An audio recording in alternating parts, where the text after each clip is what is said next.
যে নির্বাচন কমিশন তারা তো নিরপেক্ষতা হারিয়েছে, কারণ যারা আচরণবিধি লঙ্ঘন করেছেন তাদেরকে একটা শোকজ পর্যন্ত দেওয়ার তারা সাহস করেনি।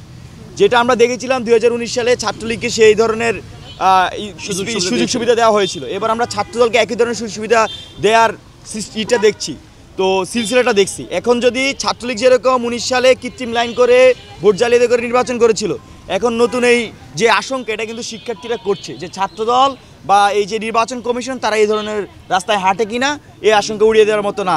আজকে আবার দেখেন যে রাজশাহীতে সেখানে আমরা দেখেছি রাকসুকে কেন্দ্র করে সেখানে ছাত্রদল ভাঙচুর করেছে, টেবিল সরিয়ে ফেলেছে, চেয়ার ভাঙচুর করেছে এবং একটা অস্থিতিশীল পরিবেশ তৈরি করেছে।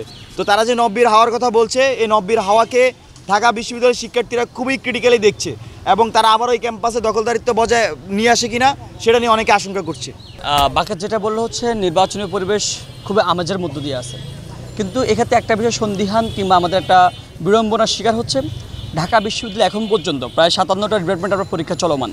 সেই জায়গা থেকে শিক্ষার্থীরাও তারাও বিড়ম্বনার মধ্যে আছে, শিক্ষার্থীর মধ্যে একটা বিরক্তি আছে, তারা তাদের পরীক্ষা নিয়ে কনসার্ন। আমরা যারা প্রার্থী আছি তারাও শিক্ষার্থীদের পরীক্ষা নিয়ে কনসার্ন, কিন্তু বিশ্ববিদ্যালয় প্রশাসনের পক্ষ থেকে বারবার করে তারা বিভিন্ন অজুহাত দিচ্ছেন। আমরা কিন্তু ভোটারদের পক্ষ থেকেও নির্বাচন কমিশনকে প্রস্তাবনা দিয়েছি যে আপনি যদি হচ্ছে এই কয়টাতে যদি পরীক্ষাটা পিছিয়ে দিতে পারেন, তাহলে অবশ্যই শিক্ষার্থীরা এত বছর পর ডাকসু হচ্ছে, শিক্ষার্থীরা অবশ্যই তার প্রার্থীকে জানবে, বুঝবে, ভালো করে রিড করতে পারবে, প্রার্থীরা তারা ভোটার কাছে যেতে পারবে, খুবই নিঃসংকোচ।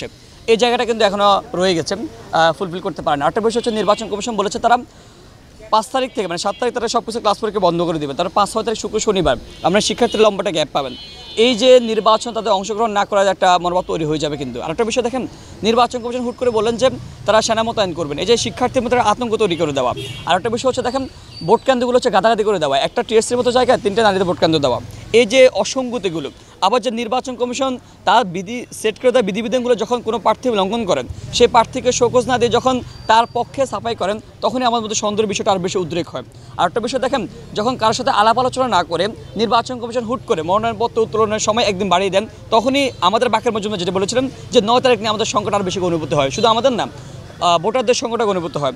এই যে আমরা বারবার অসঙ্গতির কথা জানিয়ে আসতেছি, বারবার আমাদের অসহযোগিতার কথা জানিয়ে আসতেছি, এটাই আমাদের আশঙ্কার কারণ।